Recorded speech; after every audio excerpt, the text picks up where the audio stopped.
옆 사람과 인사합시다. 하나님이 부르시는 음성을 들으세요. 성경은 하나님의 음성을 기록한 책입니다. 홍해를 통해서 무엇을 말씀하십니까? 하나님이 언약을 성취하시는데 방해되는 홍해가 있다면 하나님이 그 방해를 가른다는 뜻입니다.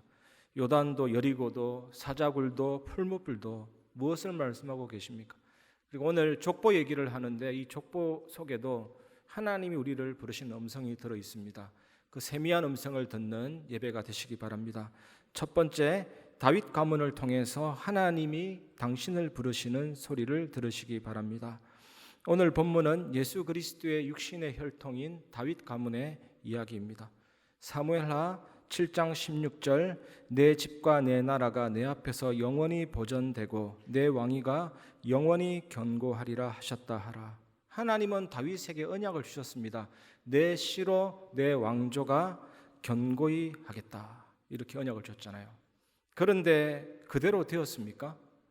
420여 년간 그 가운데 아합의 딸 아달랴가 7년간 통치한 적도 있었고 마지막에는 시드기야 왕이 처절하게 붙들려서 잡혀갔잖아요. 그 시드기야 왕이 보는 앞에서 아들들을 다 처형시키고 시드기야의 두 눈도 뽑고 쇠사슬로 묶어서 1500km 거리를 맨발로 끌려갔거든요. 처절하게 망한 것입니다. 하나님께서 약속하셨는데 왜 계약을 파기한 것입니까? 그러나 우리가 그 사건을 보면서 그 계약 그 너머를 보게 됩니다. 그게 끝이 아니다. 하나님은 이미 그 전부터 약속하셨거든요. 흘러내려온 이야기가 있었고 암시한 그런 내용들이 있었습니다. 창세기 49장 10절에 보면 듀가 유다를 떠나지 아니하며 통치자의 지팡이가 그 발 사이에서 떠나지 아니하기를 실로가 오시기까지 이르리니 그에게 모든 백성이 복종하리로다. 이 말씀은 야곱이 유다에게 축복한 내용입니다. 듀는 통치자의 지휘봉을 말하거든요. 이 통치자의 지팡이가 발 사이에서 떠나지 아니한다. 이 뜻이 뭡니까? 이해를 돕기 위해서 산부인과에 아기를 낳기 전에 임산부를 생각해 보세요. 그 발 사이에서 통치자의 지팡이가 떠나지 않는다, 그 말이거든요. 이게 뭡니까? 계속해서 어머니의 태로부터 왕들이 계속 태어난다. 왕권이 계속 이어진다라는 뜻이거든요. 언제까지입니까? 실로가 오시기까지, 메시아가 오시기까지 다윗 왕조가 이어진다라는 거거든요. 이사야 11장 1절에 보면 이새의 줄기에서 한 싹이 나며 그 뿌리에서 한 가지가 나서 결실할 것이요. 이새, 다윗의 아버지잖아요. 이 이새의 줄기에서 한 싹이 나며, 역시 미래형입니다. 여기에서 한 싹이 나며 할 때 그 한 싹이 장차 오실 메시아 예수 그리스도를 이야기하는데 그 답이 어디 있습니까? 그 답이 바로 마태복음 1장 1절이잖아요. 아브라함과 다윗의 자손 예수 그리스도의 계보라. 언약하면 우리는 아브라함의 언약만 생각하잖아요.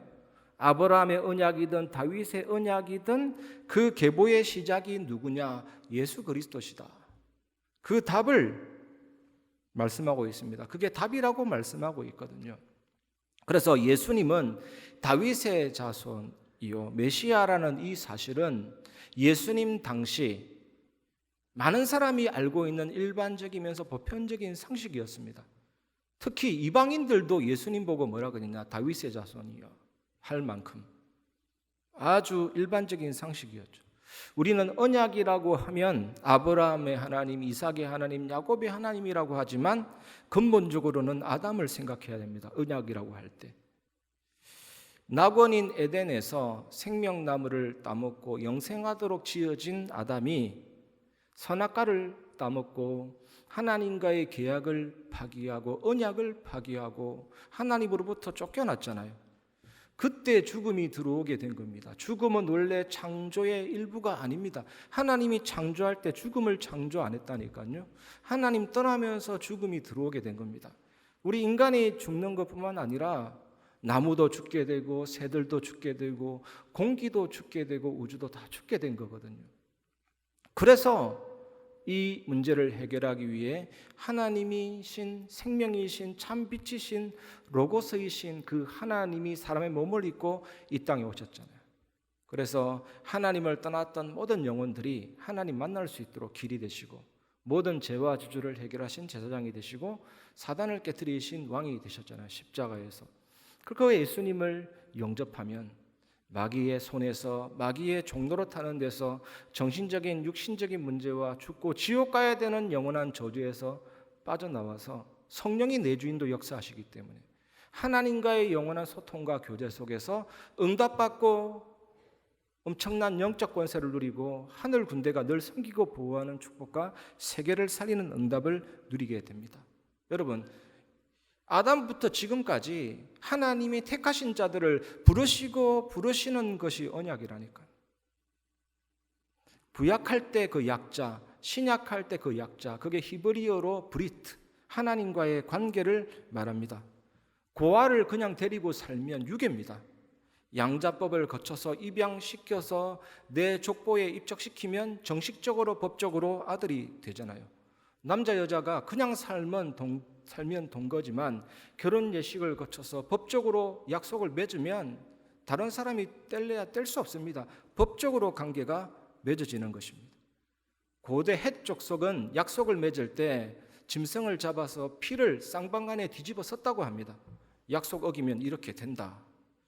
그리고 고대 근동 지역에서 전쟁이 일어났는데 전쟁에서 승리하게 되면 정복자는 피정복자한테 나의 서굴라, 나의 친구여 라고 하고, 피정복자는 정복자에게 나의 아둠, 나의 주인이여, 약속을 이렇게 딱 맺는 거죠. 창세기 15장에 보면 하나님이 아브라함과 약속을 맺는데 쪼개진 고기 사이에 아브라함은 통과하지 않고 여호와의 횃불이 혼자 스스로 통과하죠. 약속을 어기면 네가 죽는 것이 아니라 내가 죽는다. 이런 언약인데 이게 뭐냐? 십자가잖아요. 십자가는 비극적이고 우발적인 사건이 아니고 예수님이 십자가 때문에 이 땅에 오신 것입니다. 십자가는 예수님이 오신 목적이고 이미 창세전에 영세전에 작정하신 하나님의 영원하신 계획이죠. 예수님이 십자가에서 나를 대신해서 죽으시고 부활하심으로 사단 재앙 지옥 권세 깨뜨리시고 그 피를 믿는 자는 하나님의 자녀가 되거든요. 그래서 예수님을 구주로 영접하면 하나님은 나의 하나님이 되고 하나님은 나의 아버지가 되고 나는 그분의 자녀가 되는 겁니다. 법적인 언약적인 관계가 맺어지게 되는 거죠. 족보 속으로 들어가게 되는 거죠. 구원은 이처럼 완전하고 영원한 구원입니다. 여러분이 그 족보 속으로 들어갔다는 사실 믿으시기를 주님의 이름으로 축복합니다. 하나님의 자녀 되었다라는 것은 영적인 복뿐만 아니라 현세적인 복까지도 포함이 됩니다. 현세적인 복. 이것을 은혜 언약이라 그러고 은혜라고 하거든요. 그런데 세상 사람들이 맺는 언약은 쌍방 계약이지만 하나님이 우리에게 맺는 언약은 일방적인 것입니다. 그 내용이 뭡니까? 항상 부르시는 겁니다. 야곱아 이스라엘아. 하나님이 자기가 택한 백성들이 계속 엉뚱한 짓 할 때 할 수 없어서 바벨론으로 아수르로 포로로 잡혀가게 하지만 항상 부르시는 것입니다. 내게 오라고 부르시는 것이 언약의 내용입니다. 나는 그의 아버지가 되고 그는 내게 대하여 아들이 되리라. 끝없이 부르는 것이 언약이거든요, 여러분. 우리는 예수 그리스도를 통하여 언약의 족보 속으로 뛰어 들어간 자들입니다. 하나님께서 우리를 그 속으로 불러주셨거든요. 다윗의 가문을 통해서 하나님이 여러분을 부르신 그 음성을 들으시고 나는 그 영원한 하나님의 언약 속에 아브라함과 다윗의 자손 예수 그리스도 속에 음성 듣고 들어간 하나님의 자녀구나. 얼마나 감사합니까? 하나하나 따지면 우리는 염려할 부분이 조금씩 사라지고 완전히 사라지게 될 것입니다. 우리 인생은 하나님 안에 있는 인생이거든요. 갈라디아 3장 28절 29절 너희는 유대인이나 헬라인이나 종이나 자유인이나 남자나 여자나 다 그리스도 예수 안에서 하나이니라. 너희가 그리스도의 것이면 곧 아브라함의 자손이요 약속대로 유업을 이을 자니라. 유대인이나 헬라인이나 종이나 자유인이나 남자나 여자나 다 그리스도 예수 안에서. 이 말이 뭡니까? 하나님이 우리를 구원하실 때 갑자기 구원하는 게 아니에요. 어느 날 마음이 들어서 구원하는 게 아니에요. 우리는 비록 못났고 부질없고 때로는 낙심하지만 창세전에 영세전에 이 사람을 하나님 자녀 되도록 선택해 주신 거라니까요. 이미 결정해 주셨다니까요. 그래서 예정받고 구원받은 거잖아요. 이처럼 완전한 신분이 하나님 자녀 구원입니다. 그리고 너희가 그리스도의 것이면 이게 뭐냐? 구원받은 사람 이 말이거든. 그러면 누굽니까? 아브라함의 자손이요. 우리가 유대인이 됐다 이 말은 아닙니다. 우리는 한국인이지 유대인이 됐다는 말은 아닙니다. 지난주 강단 말씀에 제가 할례의 의미를 설명드렸는데 남성 생식기의 표피를 베는 행위가 아니고 원래는 다 잘라버리는 행위입니다. 아브라함이 이삭을 낳을 수 없고 이삭은 없는 자니까 그 후손은 없는 거예요. 그런데 왜 있습니까? 그게 혈통이 아니고 육정이 아니고 하나님의 뜻으로 난 자다. 영적으로 이어지는 계보다. 그래서 우리는 당당히 한국인이지만 영적으로 아브라함의 법적으로 그 자녀가 됐다. 얘기할 수가 있는 거잖아요. 세례도 마찬가지입니다. 우리 개혁교단은 머리에다가 물을 뿌리지만 원래는 침내거든요. 물속에 들어갑니다. 이게 뭐냐? 물속에 잠겼을 때 너는 익사됐다, 죽었다. 그리스도와 함께 죽었다. 너의 옛사람은 끝났다. 네가 어떤 고난을 당하든지 어떤 문제가 지금 있다 할지라도 어떤 유혹을 받는 습관이 있다 할지라도 그 모든 것을 포함해서 네 옛사람은 이미 죽었다.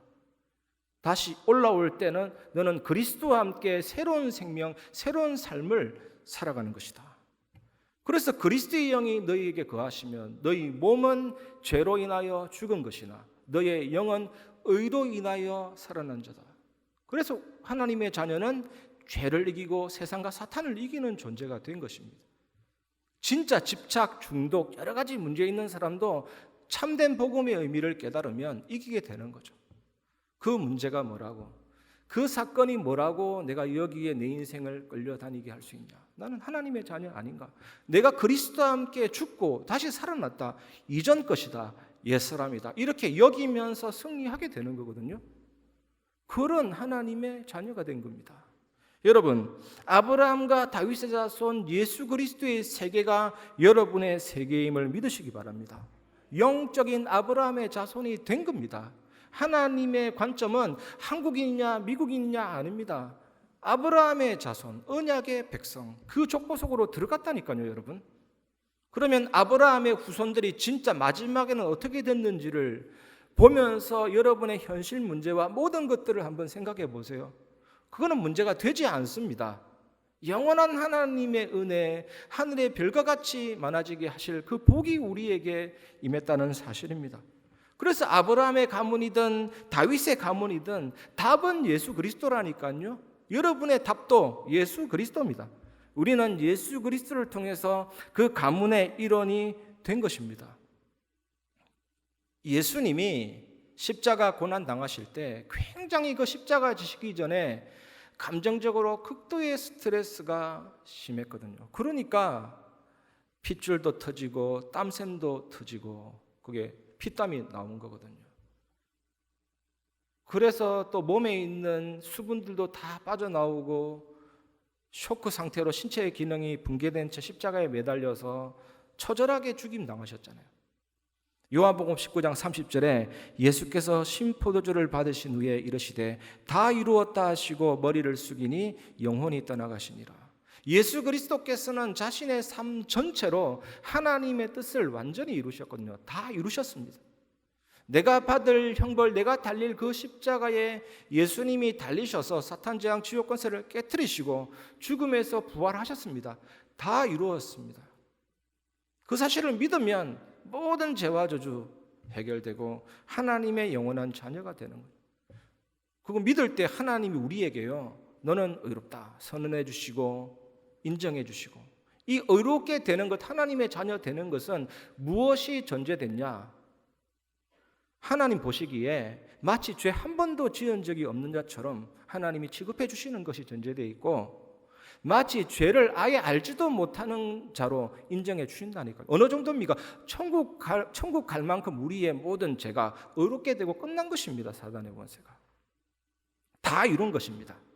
마태복음 8장 17절에 이는 선지자 이사야를 통하여 하신 말씀에 우리의 연약한 것을 친히 담당하시고 병을 짊어지셔도다 함을 이루려 하심이더라. 담당하시고, 람바노 헬라어로 굳게 붙들고 굳게 취하시고. 아니, 우리의 연약함이 뭐가 그래 좋은 거라고요? 예수님은 우리의 연약함을 굳게 붙들고 굳게 취하시고. 여러분 지금 예배 드릴 때 여러분 자신의 문제를 생각할 때 있잖아요. 그거 굳게 붙들고 굳게 취하시고, 마치 놓지 않으려는 단단한 결의와 의지를 가지고 굳게 붙들고 우리의 연약함과 질병을 짊어지시고 십자가에서 죽으시고 부활하셨고, 그 십자가에 나도 죽고 부활해서 끝나버렸거든요. 오늘 이 예배 시간에 다 내려놓고 가시고, 가실 때는 자유와 해방으로 가시기를 주님의 이름으로 축복합니다.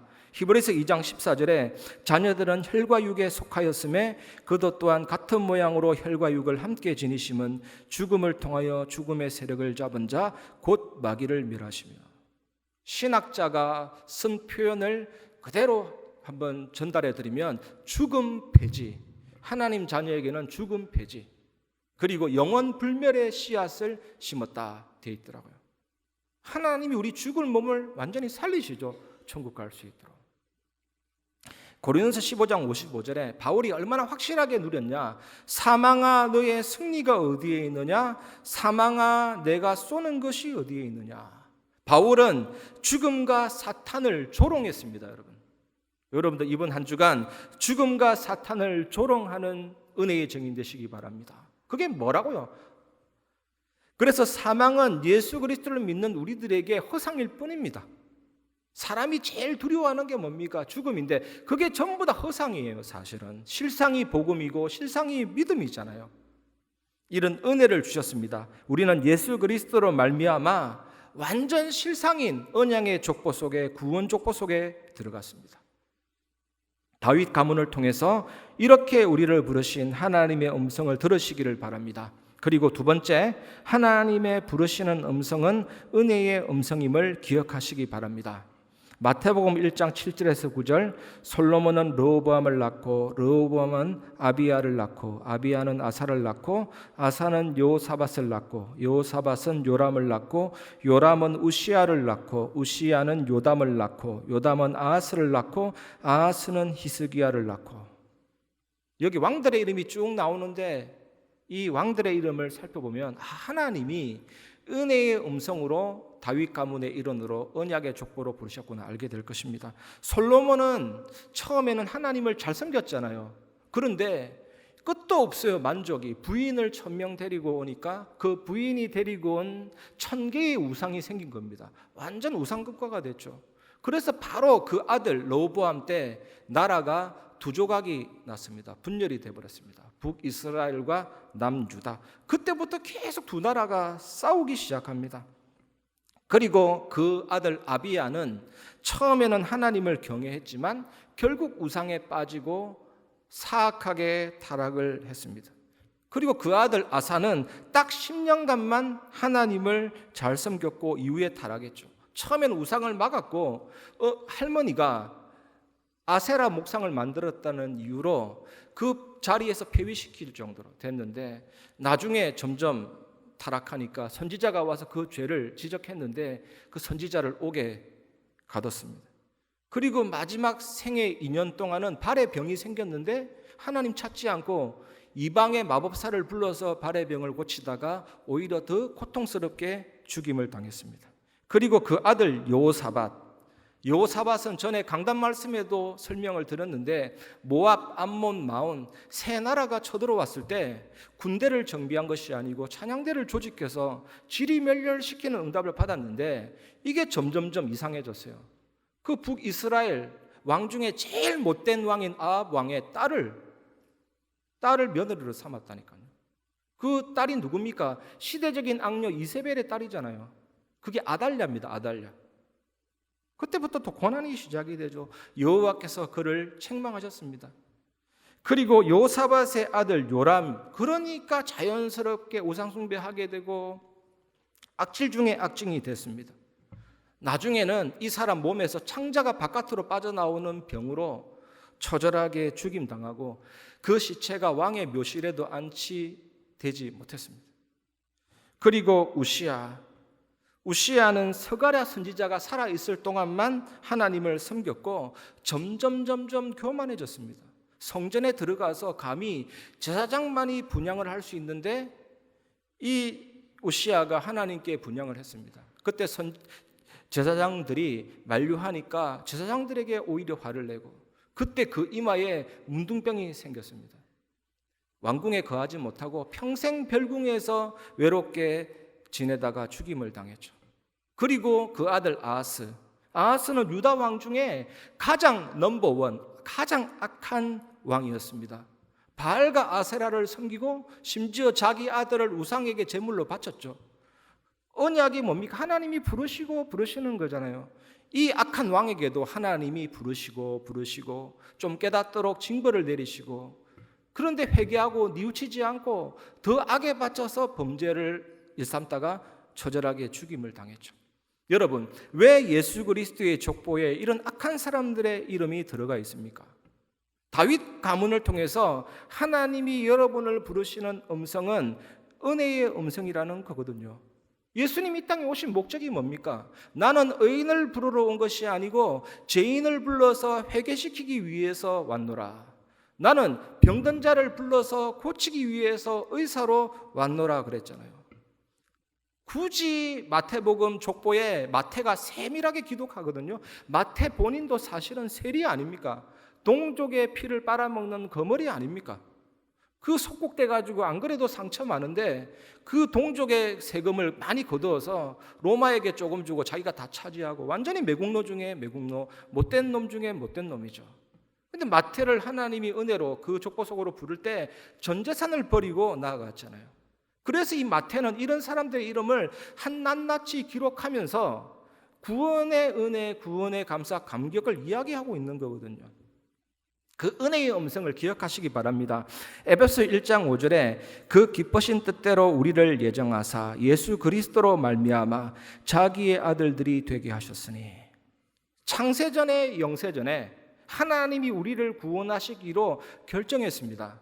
창세전에 영세전에 여러분의 이름을 하나님의 손바닥에 새겼습니다. 그리고 여러분을 하나님 자녀 되도록 완전히 결정해 놓았습니다.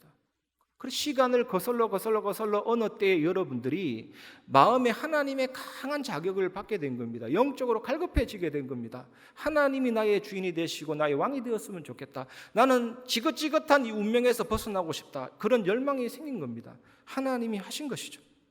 성령 세례가 부어지게 된 거 아닙니까? 누구든지 그리스도를 주라 시인하는 것은 성령이 아니면 안 되거든요. 성령의 세례 아니면 안 되거든요. 그래서 예수님을 나의 주, 나의 왕으로 모시게 된 거 아닙니까?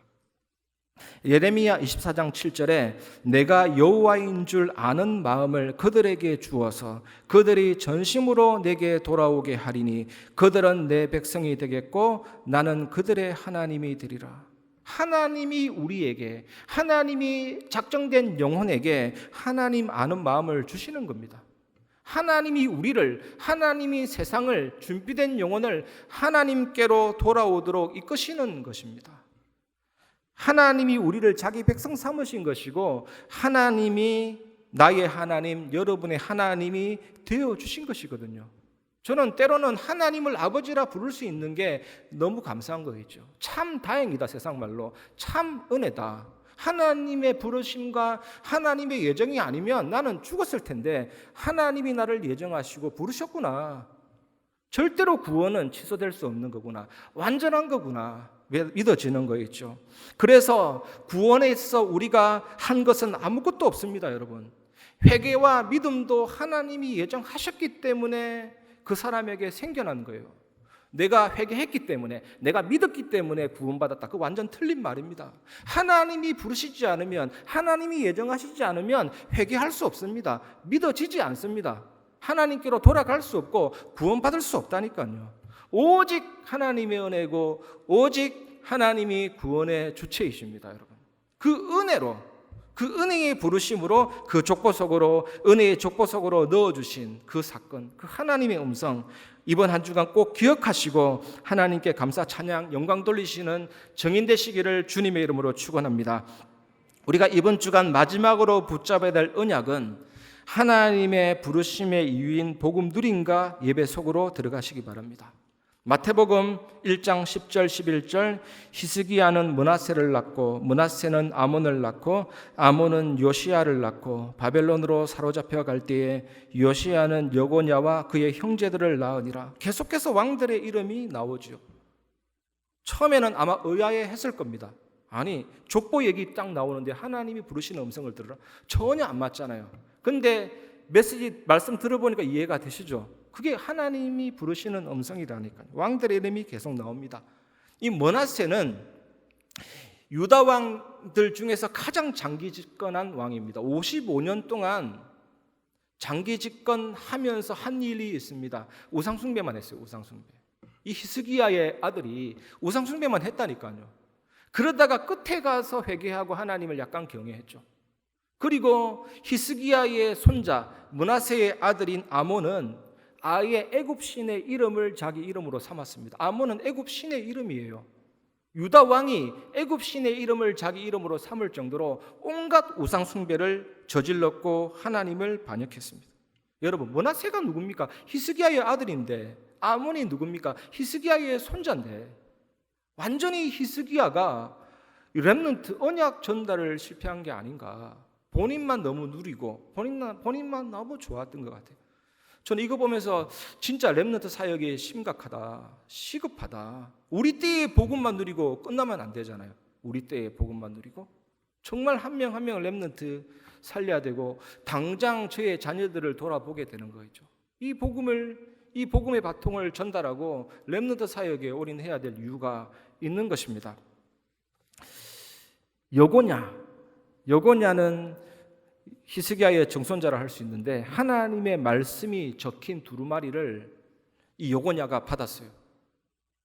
선지자가 여고냐의 죄를 책망하기 위해서 두루마리에 하나님 말씀을 적어서 여고냐 임금에게 줬는데 여고냐가 어떻게 했는 줄 아십니까? 두루마리 넘기면서 한 장 찢어서 화로에 태우고 성경책을 찢어서 태운 거하고 똑같아요. 이 사람 어떻게 될까요? 완전히 구덩이에 빠져서 비참한 최후를 맞이하게 된 것입니다. 쭉 이렇게 왕들 이야기하면서 제가 설명하지 않은 세 명의 인물이 나옵니다. 요담, 히스기야, 요시야. 유다 역대 임금들 420년 가운데 유다 역대 임금들 20명 가운데 딱 4명만 하나님을 제대로 섬겼고 나머지는 다 엉망이에요. 다윗 빼면 3명밖에 안 됩니다. 이 3명의 인물들에게 공통적으로 붙는 표현이 있습니다. 그게 열왕기하 22장 2절 요시야가 여호와 보시기에 정직히 행하여 그의 조상 다윗의 모든 길로 행하고 좌우로 치우치지 아니하였더라. 다윗의 모든 길로 행하고. 다윗은 예수 그리스도를 예표하는 인물입니다. 여러분 렘넌트 7명 얘기하는데 요셉도 예수 그리스도를 예표하고 모세도 예수 그리스도를 예표하고 구약에 응답받은 모든 인물들은 예수 그리스도를 계시하는 인물들이에요. 이 다윗은 어떻게 예수 그리스도를 예표하고 계시했습니까? 심지어 십자가에 달린 예수님이 다윗의 고백을 인용할 정도입니다. 시편 22편에 보면 하나님 어찌하여 나를 버리셨나이까? 예수님이 십자가에서 뭐라 했습니까? 엘리 엘리 라마 사박다니. 다윗의 고백을 인용했죠. 성취시켰죠. 그리고 시편 16편에 보면 다윗이 내가 여호와를 항상 내 앞에 모심이여 그가 내 오른쪽에 계심으로 흔들리지 아니하리로다. 그러므로 내 마음이 기쁘고 내 영혼도 즐거워하며 내 육체도 안전히 살리니 주께서 내 영혼을 소홀에 버리지 아니하시고 주의 거룩한 자로 썩음을 당하지 않게 하시리로다. 부활과 죽으심과 부활을 그대로 고백했잖아요. 시편 133편에는 보라 형제가 연합하여 동거함이 어찌 그리 아름다운고. 기독교 교리 중에서 가장 중요한 게 함께 연합 동거 교리입니다. 이 컵 안에 물이 들어가 있으면 물은 컵과 같은 공동체고 운명입니다. 예수님이 성육신하셨고 갈보리산에서 죽으시고 부활하셔서 사탄 재앙 지옥곳에 깨트리시고 부활 성천하시고 마가다라 방에 성령으로 임하셨고 지금 내 안에 계십니다. 이 사실을 믿으면 함께 연합 동거, 내가 그리스도 안에 들어가 있었기 때문에 예수님의 모든 죽으심과 부활과 성천과 그 영광과 능력이 나의 체험이 되는 거예요. 나는 살아있지만 죽었다. 여러분 억지로가 아니라 여러분 어떤 문제가 있든지 어떤 고민이 있든지 어떤 습관이 있든지 어떤 상처가 있든지 그게 옛사람에 속한 것이라면 이미 죽은 거라니까요. 제가 지금 살아있으니까 문제되지, 만약에 권정민이라는 존재가 죽으면 내가 가지고 있는 모든 문제는 죽은 것입니다. 그렇게 만들어주신 사건이 십자가 복음이고 그게 연합 동거 교리예요. 이 다윗의 삶을 통해서 다 나타났습니다. 다윗의 길로 행하여 복음의 길로 행하여 이 세 명이, 그리고 여호와 보시기에 정직히 행했습니다. 좌우로 치우치지 않았습니다. 이게 뭡니까? 하나님 앞에서 정직, 좌우로 치우치지 아니함, 이게 예배의 삶이잖아요. 골로새서 3장 16절에 그리스도의 말씀이 너희 속에 풍성히 거하여 모든 지혜로 피차 가르치며 권면하고 시와 찬송과 신령한 노래를 부르며 감사하는 마음으로 하나님을 찬양하고, 그리스도의 말씀이 풍성히 거하여, 그리스도의 말씀이 충만하여, 이러면 뭐가 됩니까? 그게 성령 하나님의 영의 충만함이고 성삼위 하나님과의 관계가 깊어짐입니다. 그러면 하나님과 관계가 깊어지면 더 말씀이 풍성하게 거하고, 그러면 당연히 회복되는 게 예배죠. 예배가 완전히 살아나게 됩니다. 지금 우리 교회 그 축복 주고 있음을 믿으시기 바랍니다. 한번 여러분 다른 거 보지 마시고 예배가 완전히 살아나면 세계복음화가 진행됩니다. 하나님의 방법은 예배전도, 현장전도, 하나님의 방법은 교회와 세계복음화 반드시 이루시게 될 것입니다. 시와 찬송과 신령한 노래를 부르며 감사하는 마음으로 하나님을 찬양하고 그랬잖아요. 그리고 예배 전도가 회복이 됩니다. 모든 지혜로 피차 가르치고 권면하고. 초대 교회들이 사도행전 2장 42절에 사도의 가르침을 받아 집에서 떡을 떼고 교제하고 피차 서로 권면하고 예배 전도 회복하면 세계를 완전히 살리죠. 온 세상을 압도하게 될 것입니다. 물이 바다 덮음같이 여호와의 영광을 인정하는 역사가 가득 임하게 될 것입니다. 에스겔서 47장의 환상처럼 성전에서 흘러나오는 물이 스쳐 지나간 곳마다 다 살아나는 역사가 2023년도에 일어나게 될 것입니다. 우리의 노력, 힘 아무것도 필요 없어요. 다른 교회와 경쟁할 이유도 없어요. 단지 여러분이 정말로 복음과 예배에 충만하면 될 줄 믿습니다. 저는 확신하는 게 모든 산업인들의 산업 현장에 빛의 경제가 임할 것이다. 모든 렘넌트들의 현장에 하나님의 살아계심이 나타날 것이다. 확실히 믿습니다. 그래서 하나님이 우리를 구원의 족보, 은혜의 족보 속으로 부르셨는데 그 이유가 복음과 예배의 누림을 위해서입니다. 그러면요, 이 속에서 성삼위 하나님의 축복과 보좌의 비밀이 나타나기 시작하죠. 완전하신 하나님이 완전하게 일을 행하시고 완전하게 말씀을 성취하시고 이 예수 그리스도께서 십자가에서 모든 걸 싹 다 이루시고 이 성령께서 내 안에 계시다, 이 말이 뭡니까? 이제는 성령께서 내 안에서 예수 그리스도의 사역을 이어가십니다. 사복음서가 이제 내 안에 성취되고 사도행전의 역사가 나타나게 됩니다. 그럼 당연히 영적인 힘, 지력, 체력, 경제력, 인력이 나타나고 하나님이 내 안에 계시는 게 보좌의 배경, 시간, 공간 초월, 세상 살리 빛의 역사가 임했죠. 이걸 계속 생각하면요 살아나기 시작합니다. 뭐가 살아납니까? 내 안에 있는 하나님의 형상과 나의 영혼과 삶이 살아나기 시작하죠. 그러면서 목회자, 중지자, 렘넌트 살리죠. 혹시 여기 아픈 분 계시면 성삼위 하나님이 보좌의 배경으로 나와 함께 계시다, 묵상해 보시기를 바랍니다. 그러면 당연히 하나님의 시간표, 하나님의 것으로 절대 불가능한 것에 도전하고 응답을 누릴 수 있게 됩니다. 아니, 하나님 보시기에 불가능이 없으면 다 된 거 아닙니까? 세상이 볼 때 불가능이지 하나님 보시기에는 불가능이 없습니다. 이 확신, 무한 세계의 힘을 누릴 수가 있죠. 무한이라는 말은 완전하다는 거잖아요. 완전한 힘을 누릴 수가 있는 것입니다. 만약에 이 응답을 계속 누린다, 당장 쉽게 이해되는 것이 이 영안이 열리고 모든 게 다 열리기 때문에 플랫폼이 되는 거고요. 그리고 하나님이 내 안에 영력, 지력, 체력, 경제력, 인력과 은혜 주시기 때문에 학문을 봐도 세상 현장을 봐도 다 보입니다. 파수망대, 살리는 안테나가 되는 것이죠. 그러면서 우리 교회는 아이들이 완전히 24하고 살아날 수 있는 아이들의 뜰, 그 다음에 치유받을 사람, 기도하는 사람들이 힘없는 기도의 뜰, 다민족들이 와서 힘을 얻는 이방인의 뜰, 이 경인 지역에 중국인들이 굉장히 많거든요. 정말 이분들을 살리는 공간으로 활용되는 역사가 일어나게 될 것입니다. 이 축복 누리는 교회가 우리 여기에 있는 저 위에 글처럼 사람의 능력이 필요 없는 교회, 교회다운 교회가 되는 것입니다. 이번 한 주간 이 사실을 최고로 누리시기를 주의 이름으로 축원합니다. 말씀을 마무리하겠습니다. 구원과 은혜의 족보 속으로 들어간 우리는 아무것도 염려할 필요가 없습니다. 첫 번째 결론은 하나님의 계획이면 기도 안 해도 응답합니다. 이 말은 기도하지 마라, 기도 필요 없다, 기도 무용론 아닙니다. 극단적으로 이야기하자면 그렇습니다. 하지만 진짜 그렇다니까요. 기도 1시간, 2시간 그 양보다 기도의 내용, 기도의 질이 더 중요하죠.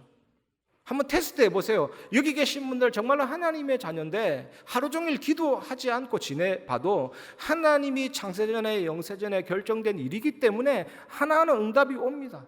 그런데 그 과정이 힘듭니다. 우리 영적인 존재이기 때문에 기도 없이 사는 건 굉장히 힘들어요.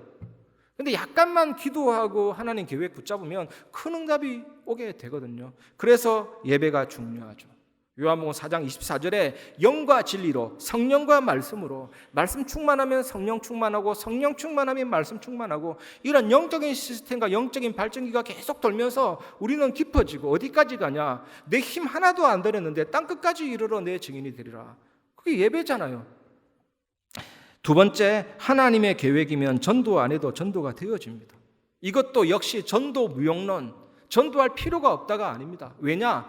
사도행전 13장 48절 영생을 주시기로 작정된 자가 있다니까요. 분명히 있습니다. 때가 되면 하나님이 자극하고 찔러주시고 영혼 구원 받고 싶은 마음을 완전히 물 붓듯이 부어주시는데요. 여러분 개인도 그렇게 해서 구원받았고 우리 현장에 이런 영혼들이 있습니다. 그래서 우리가 기도하면 되고 응답받으면 되는 거죠. 세 번째, 모든 순간에 하나님의 기쁘신 뜻과 정확한 계획을 찾으시기 바랍니다. 하나님이 작정하고 예정하시고 결정된 일이기 때문에 그 속에서 하나님이 기쁘신 뜻, 정확한 언약을 붙잡는 겁니다. 과거, 현재, 미래, 영혼 속에서 일어나는 모든 사건을 결정해 놓으셨거든요. 그래서 여러분 항상 안 좋은 것 찾지 말고 기쁘신 뜻을 찾으시기 바랍니다. 우리가 구원받지 않은 이상은 염려해야 되지만 이제 여러분들 언약의 족보 속에 들어갔기 때문에, 구원의 족보 속에 들어갔기 때문에 어떤 문제가 있다 할지라도 다른 사람이 하는 말에 영향받지 말고 언제든지 하나님 안에서 기쁘신 뜻을 찾으시기 바랍니다. 정확한 언약을 찾으시기 바랍니다. 그게 하나님이 원하시는 겁니다. 이 축복 누리시고 승리하시기를 주님의 이름으로 축원합니다.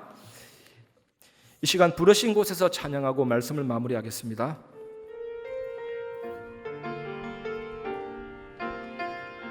따스한 성령님, 따스한 성령님, 마음으로 보내 내 몸을 감싸며 주어지는 평안함, 만족함을 느끼네. 사랑과 진리에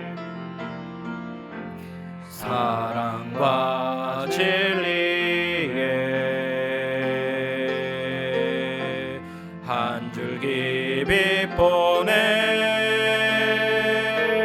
내 몸을 감싸며 주어지는 평안함, 그 사랑을 느끼네. 부르신 곳에서 나는 예배하네. 어떤 상황에도 나는 예배하네. 부르신 곳에서 나는 예배하네. 어떤 상황에도 나는 예배하네. 내가 걸어갈 때 길이 되고 내가 걸어갈 때 길이 되고 살아갈 때 삶이 되는 그곳에서 예배하네. 내가 걸어갈 때 길이 되고 살아갈 때 삶이 되는 그곳에서 예배하네. 부르신 곳에서 나는 예배하네. 어떤 상황에도 나는 예배하네. 부르신 곳에서 나는 예배하네. 어떤 상황에도 나는 예배하네.